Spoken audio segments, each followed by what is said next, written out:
All right, guys, this is an eave on a house.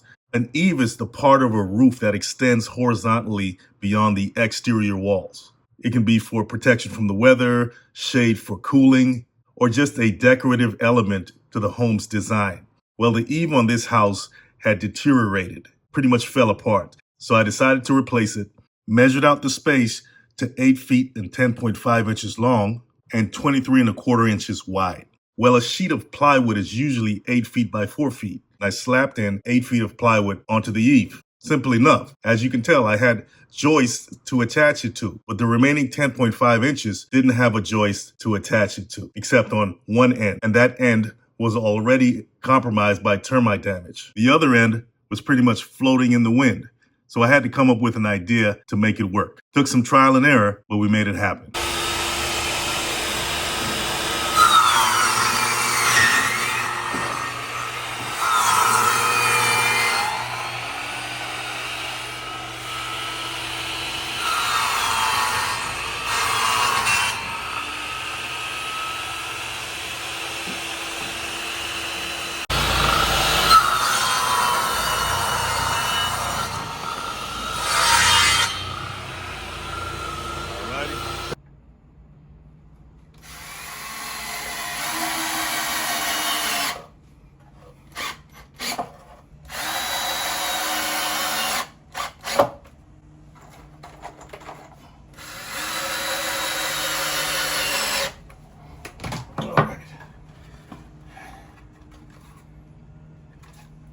Okay, guys, just replaced this section of a outside eave or an outside ceiling with plywood.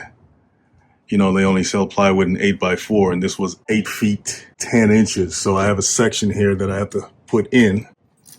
So what I did is I found some scrap wood, and I got this section, the 10-inch section, that I cut off another piece of wood, of plywood, and I'm gonna fit it in here like that.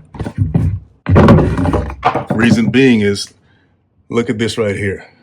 Sometimes you're nailing into wood or screwing into wood and it's not holding, right? The wood looks good on the surface, but it's not holding. That's because the wood is no good on the inside. Look at all that termite damage there.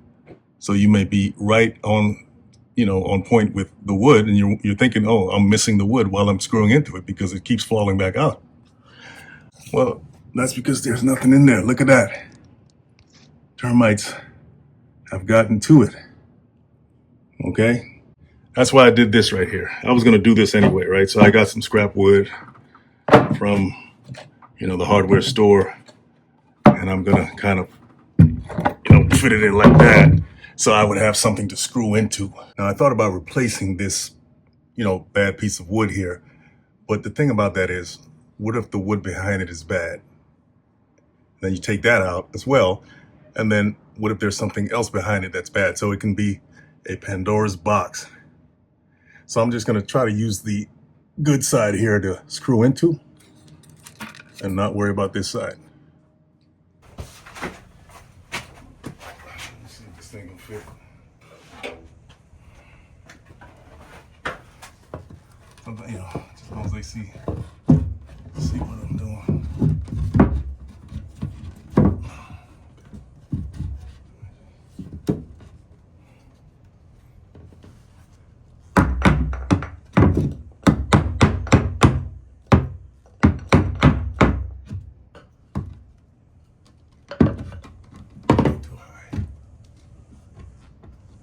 Screw it in, that's gonna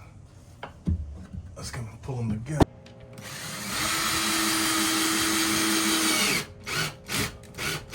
Oh, damn, it fell out.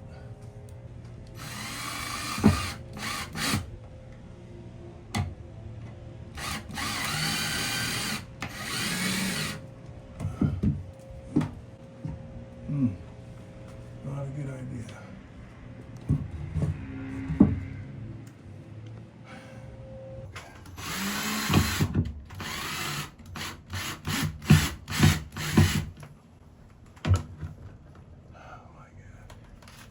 Okay.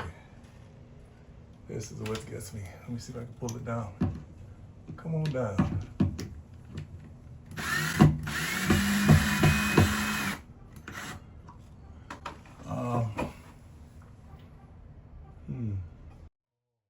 Let me put one back here first. In the back.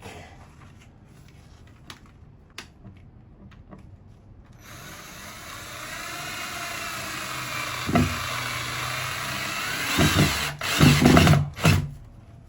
you go. I'll just caulk this. Put some wood filler in there. Okay, now that won't come down. I'll put one more.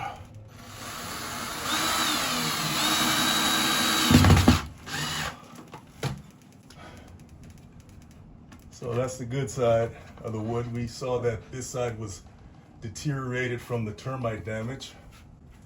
Now let's put some, we know where to put our screws for this side because this is where we screwed in the scrap wood here, so everything's lined up. All we have to do is look at these screws here. Okay, to put our screws here. We don't have to take a wild guess or anything like that. So let's go ahead and continue this one. This should go in, no problem. I guess there is a problem. Hold on.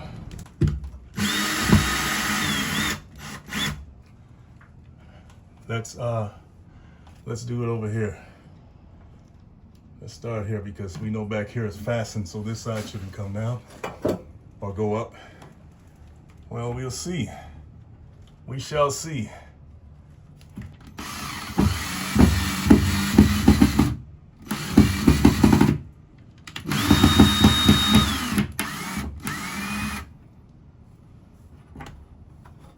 This is where a nail gun would come in handy. I wouldn't have to worry about this.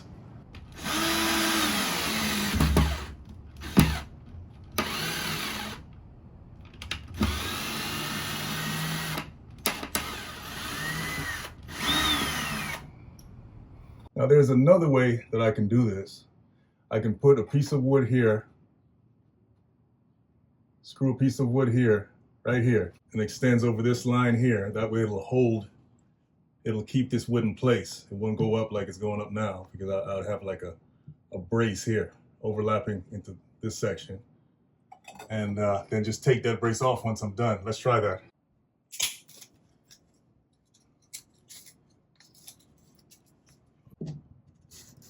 Put it close to where I'm gonna screw.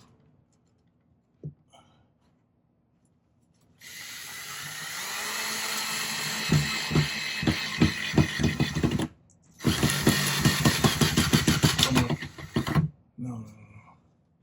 That didn't work. It wasn't strong enough.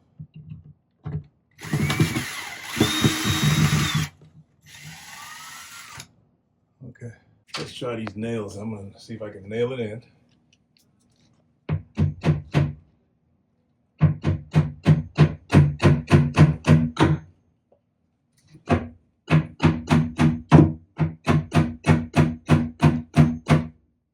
Still going up.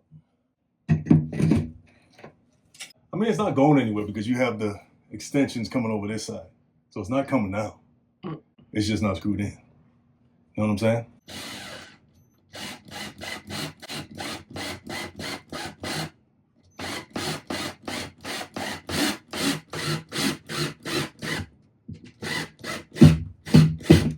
Okay, there you go. That was a trick. Now, we can go in and these other ones were not a problem.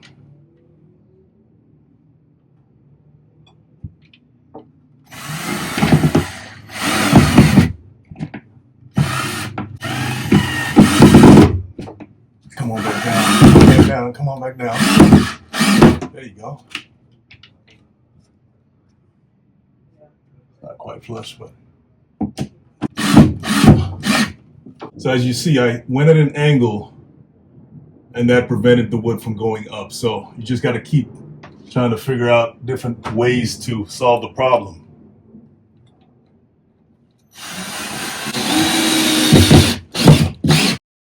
Now I'll take this back out and put it in straight.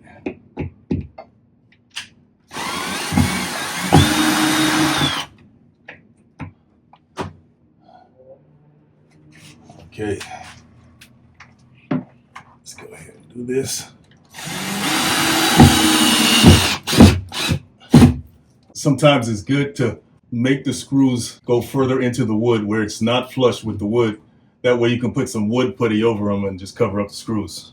It's almost like a countersinked hole in the wood, right? So just a tip there.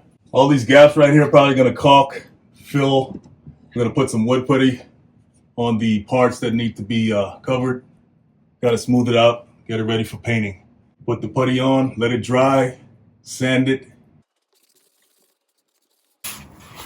Sand down these rough spots around the screw heads and any other rough spot that we can.